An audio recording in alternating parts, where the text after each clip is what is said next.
Le discours du vice-président chinois Wang Qishan a constitué un élément central pour les gens présents ici à Davos.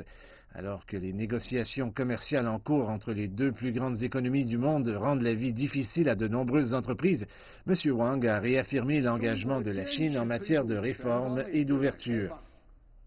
En Chine, nous avons continué à promouvoir l'ouverture à tous les niveaux, à faire progresser la coopération internationale dans le cadre de l'initiative Ceinture et Route, à renforcer une économie mondiale ouverte et à travailler pour un nouveau type de relations internationales reposant sur le respect mutuel, l'équité, la justice et le concept de gagnant-gagnant selon le principe de la consultation et de la coopération pour le bénéfice partagé.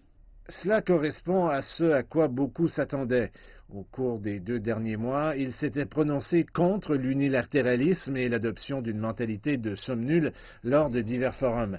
Lors du forum de Davos, où de nombreuses personnes ont exprimé leur inquiétude face à la menace que fait peser la mondialisation, le discours du vice-président Wang a permis de renforcer la confiance des multinationales. Il a souligné les réalisations de la Chine en matière de réforme et d'ouverture. Le discours a montré que la Chine continuerait à améliorer son environnement commercial. Le vice-président a aussi parlé de la réforme.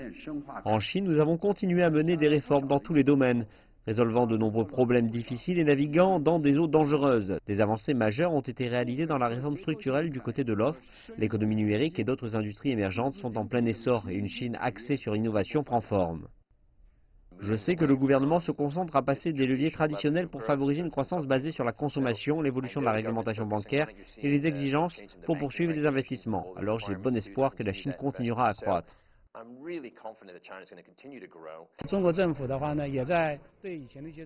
Le gouvernement chinois met à niveau certaines politiques, notamment une plus grande ouverture et une meilleure protection des droits de propriété intellectuelle.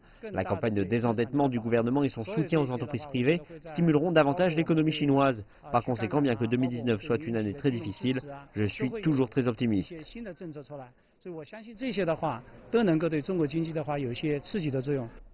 Le vice-président Wang rencontrera également des représentants du monde des affaires à Davos.